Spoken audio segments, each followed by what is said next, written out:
Hey everybody, you are now tuned into The Blackout, shining a light on Black excellence, activism, and culture, blacked out by the majority on AfroVibes Radio, the #1 online internet radio station, with your girl, Tukwila. Today's special guest is returning today. She is the 2018 Toastmasters of Public Speaking World Champion, Miss Ramona Smith. How are you doing this afternoon? I'm great. Thanks for having me. Absolutely. Thank you for coming. So what we discussed earlier is that since the last time that you've been here, you've been traveling all over the world, you've been doing public speaking. Tell us a little bit about what all has taken place. Lots of travel, lots of speaking.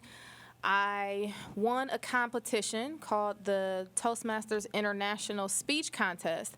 And what Toastmasters is an organization that helps you become a more effective leader and a more effective speaker. Every year there's an international convention, and they have a speech contest from all the people all over the world who wanted to join. Last year, there were 30,000 contestants initially. You start at the club level, then you advance to the area level, then the division level, then the district level, then the semifinals, and then the finals.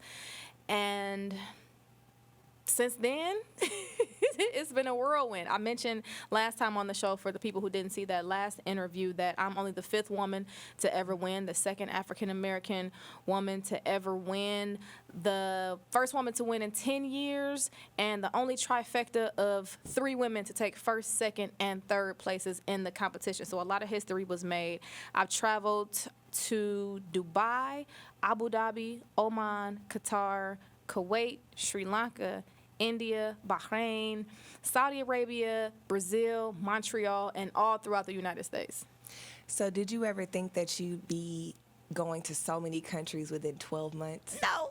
How was that experience, just being able to, learn about other people's cultures and just see how much respect they have for you, especially as a Black woman coming from America, and just being able to share your gift with the world?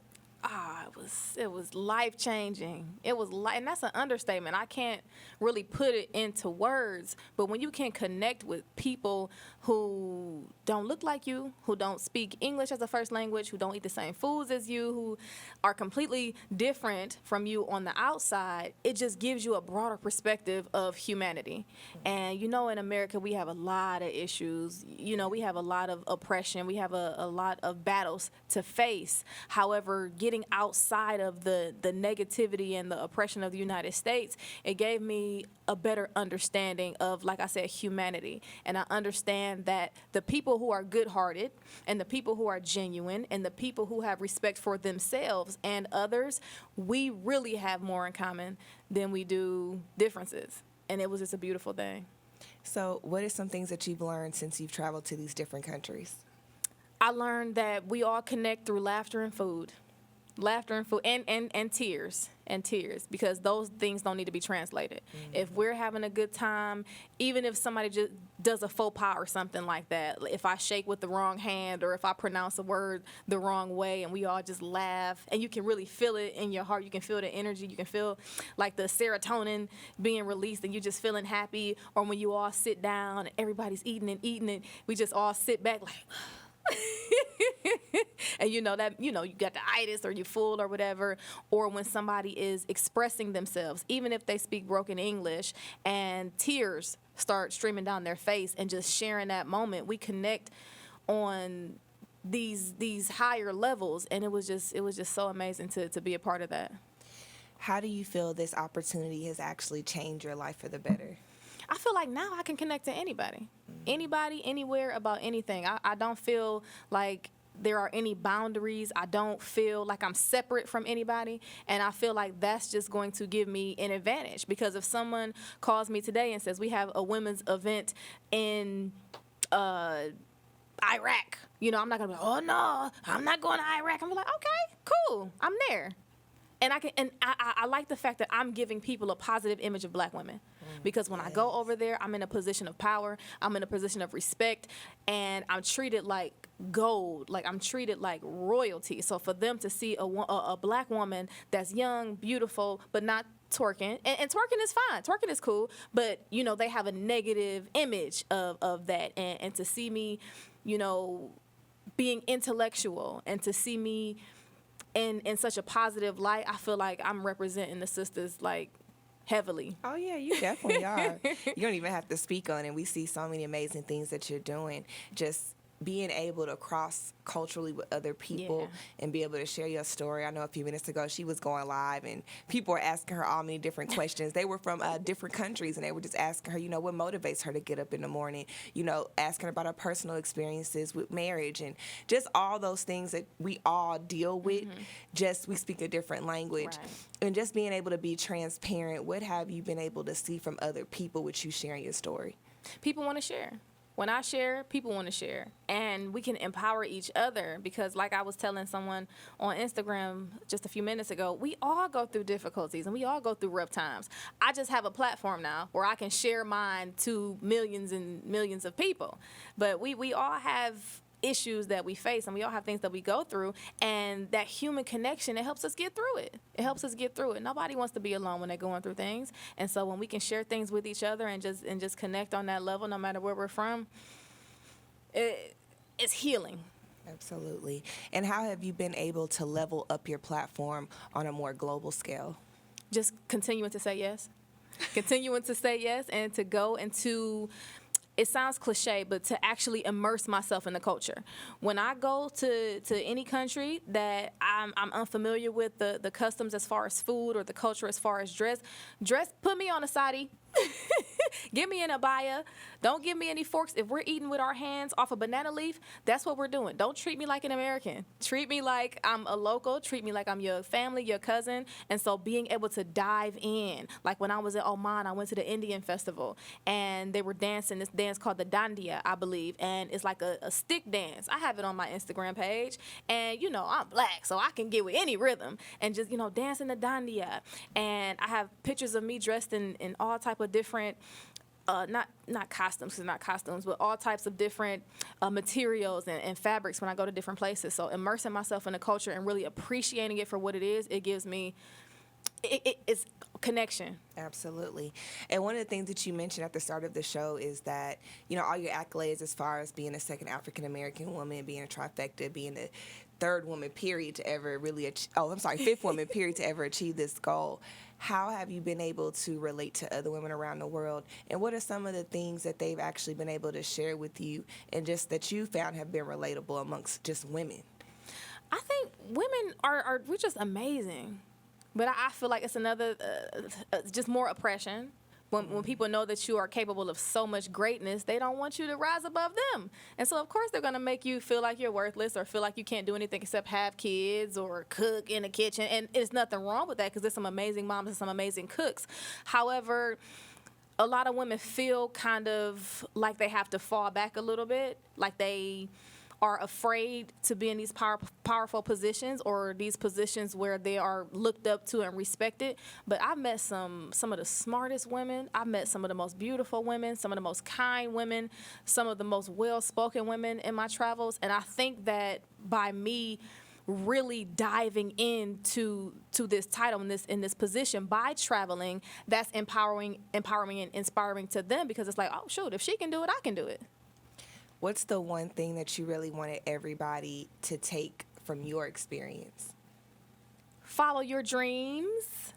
Follow your bliss. I've been wanting to be a speaker since I was 19. Like, I'm much older than that now, but I always would try to run from it. I would try to run from this calling that I knew I had on my life. I knew it for a long time, but I'm like, man, what? The motivational speaker? Please, I'm not doing that. Even when I moved to Houston in 2017, I'm like, nope. I'm going to teach for 5 whole years before I jump into the Ladybug Speaker LLC. However, I was still chipping away a little bit at my passion and at my bliss. I was still chipping away at it a little bit, which is why I kept going to the Toastmasters meeting. And by me following that little bit, just that little bit, it took me here. So whatever it is that's on your heart, that's on your mind, that you've been thinking about for all these years, even if you just chip away a little bit every week, a little bit every day, a little bit every month, you have to follow that and it will change your life. So just looking at yourself, how do you feel Ramona has changed or grown since the beginning, starting Toastmasters to actually being where you are today, traveling with that accolade? I feel like I'm more grateful. I have more gratitude. I have more appreciation. I have more humility. and I have more understanding. Because when I was younger, I was arrogant. You know, I wanted the fame and I wanted the power and I wanted the title. But now that I realize it's bigger than me, I just feel humbled. Still a little cocky, you know. Now I'm not. As you should be. As you should be. I'm not gonna cower away or shy away from this amazing title and these amazing experiences. But I understand that my gift is not for me. If it's a gift, I'm supposed to give it. And so it humbles me, excuse me, it humbles me that the universe, that the higher power, whatever you believe in, Buddha, Allah, Jesus, God, whatever you believe in, has placed me in this position where I can impact people globally. And so it's just humbled me, and I'm in full submission to it. Wherever it's going to take me, that's where I'm going to go. I'm not going to run from it anymore.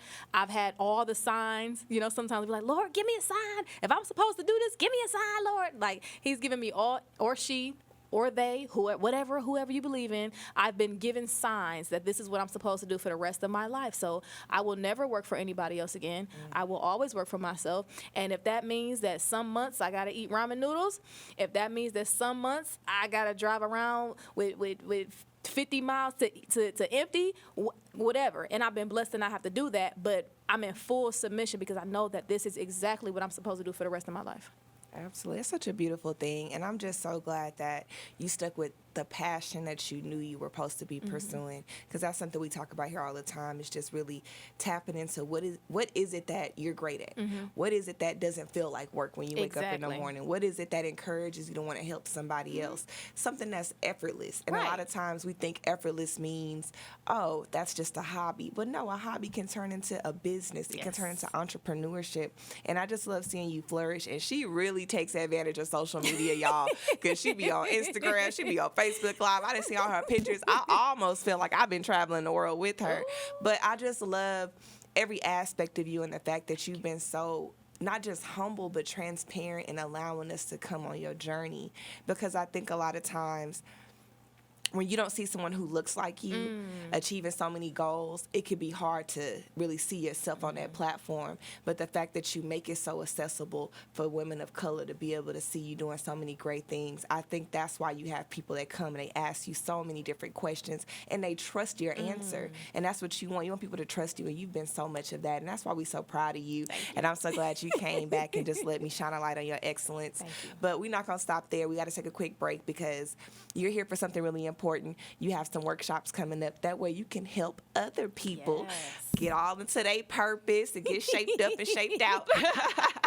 Just play it. But no, we really want to get more into that. So when we come back after the break, I want you to kind of dive more into, you know, what you're going to bring to the table for the 2019 year.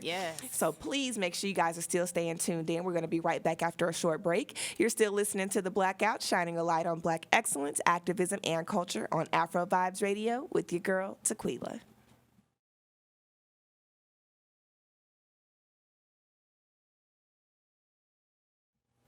Hey everybody, you are now tuned back in from the commercial break on The Blackout, shining a light on Black excellence, activism, and culture. Blacked out by the majority on AfroVibes Radio, the #1 online internet radio station with your girl, Tukwila. And we are currently still in the studio with the lovely Miss Ramona Smith. So let me tell y'all real quick, because this lady over here, she just be excelling at everything. So she sent me a clip of her on YouTube. She did an interview with Zero, which was very, very nice. I'm talking about not just the interview itself, but the quality, just all around great.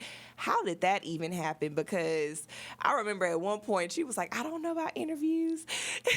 I remember she used to be so nervous, but now it's like you going out and you doing it for yourself. That public speaking has really brought you to so many different opportunities. What was that like?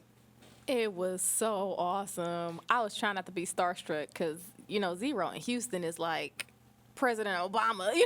Like he's really the man out here. And so I just reached out on Instagram, and I was a little extra persistent.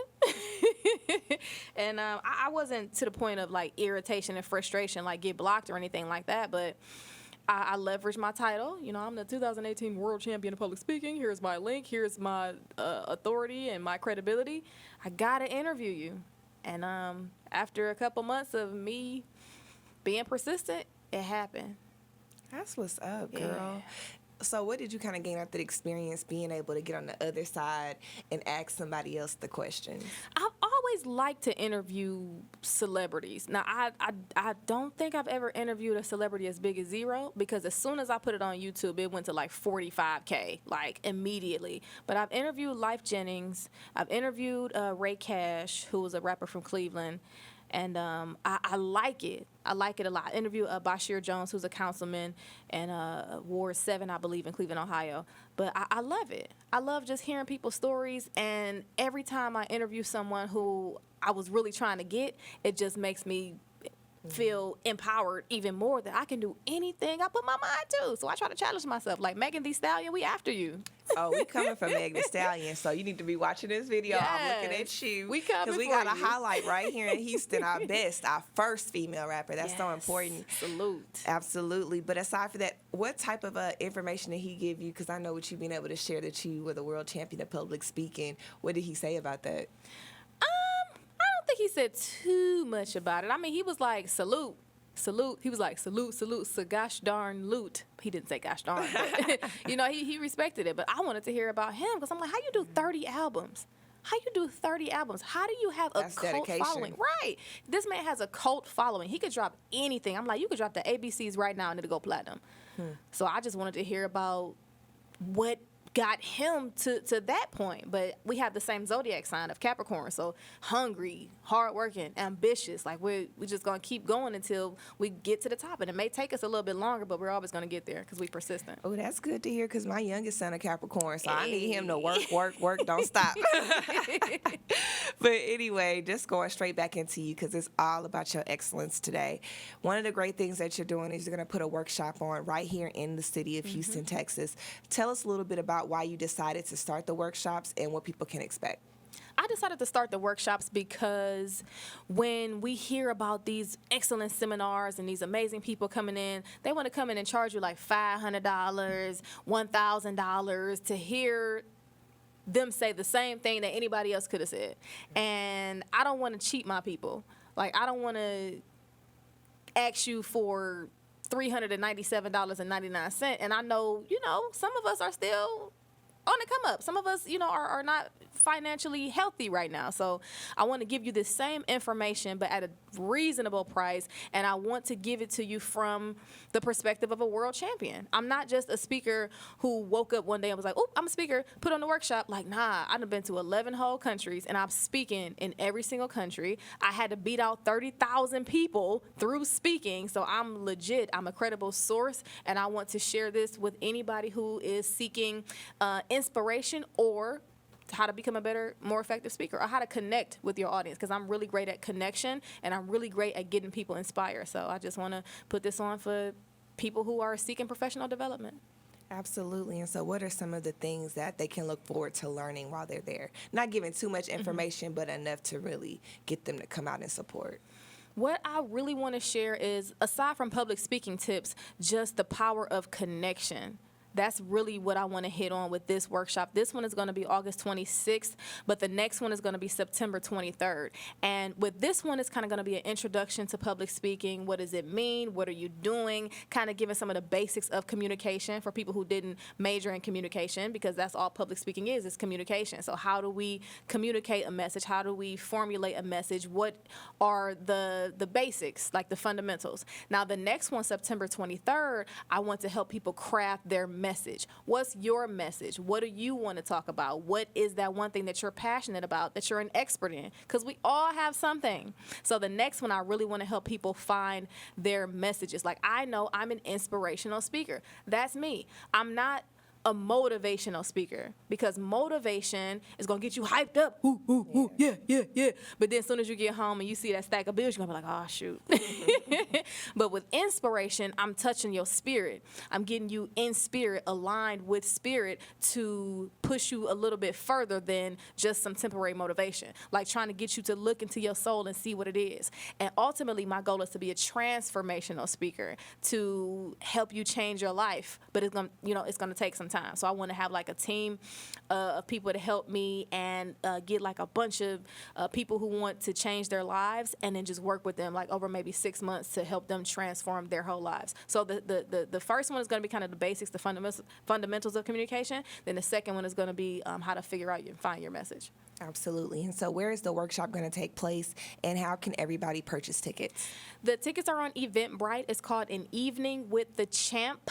The link is in my Instagram bio at Ladybug Speaker. So go to Eventbrite and search up An Evening with the Champ or Ramona J. Smith, or you can go to ramonajsmith.com and the info will be on my website. Also, it's going to be at the Marriott Houston North on Sam Houston Parkway East. That's a lot.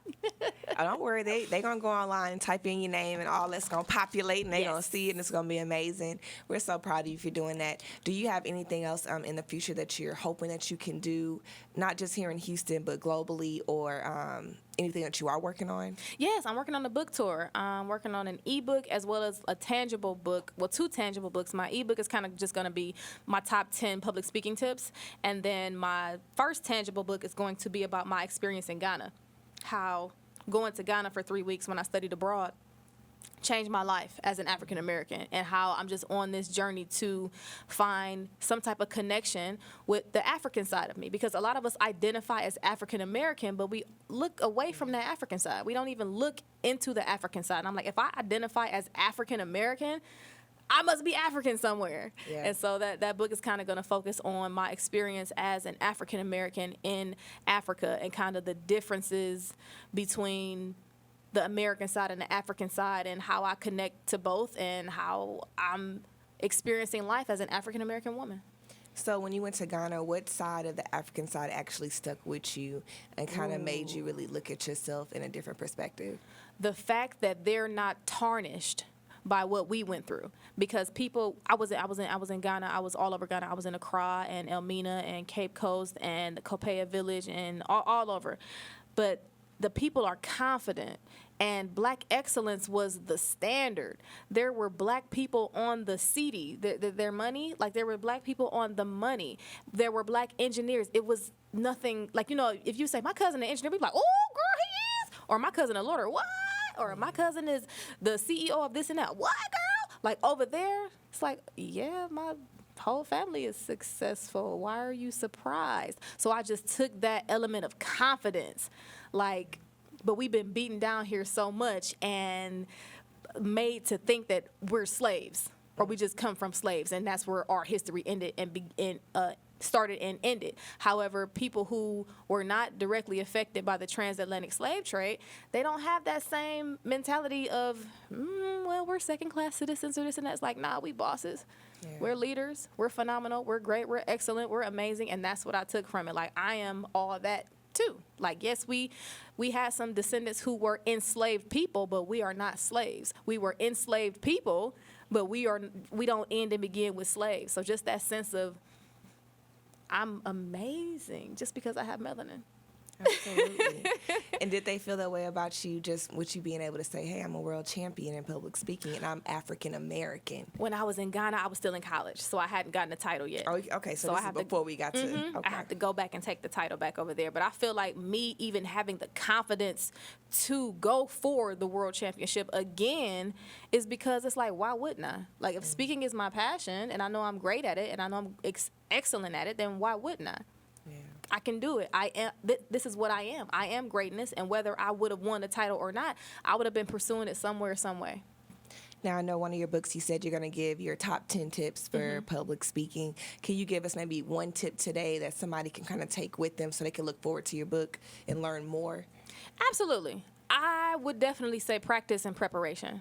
That's number one. Practice and preparation, because a lot of us are a little more arrogant than confident, and you know, as African American people, we're used to talking. I don't meet a lot of African American people who are like, oh, I can't speak in public at all. They may not like it, but they're still good at it. However, a lot of people don't prepare. And then when you don't prepare, you start to ramble and you just go on, and then you say things you shouldn't have said, and you start to use profanity, or you don't really know the audience well, so you just say whatever. And impromptu speaking is great once you've mastered that skill. It's a skill to be able to talk for 5 to 7 minutes or for 30 seconds and be able to shut it off. But if you can't do that, you have to practice. Even if you don't want to memorize your speech, just go over it a little bit in your head, make an outline, figure out what you want to talk about, give it a title, practice and preparation before you get on that stage or before you get behind that lectern. Practice what you're going to say, do some preparations, do that PowerPoint. Just don't just go up there like off the cuff, because you might say something that you regret and you might go over time.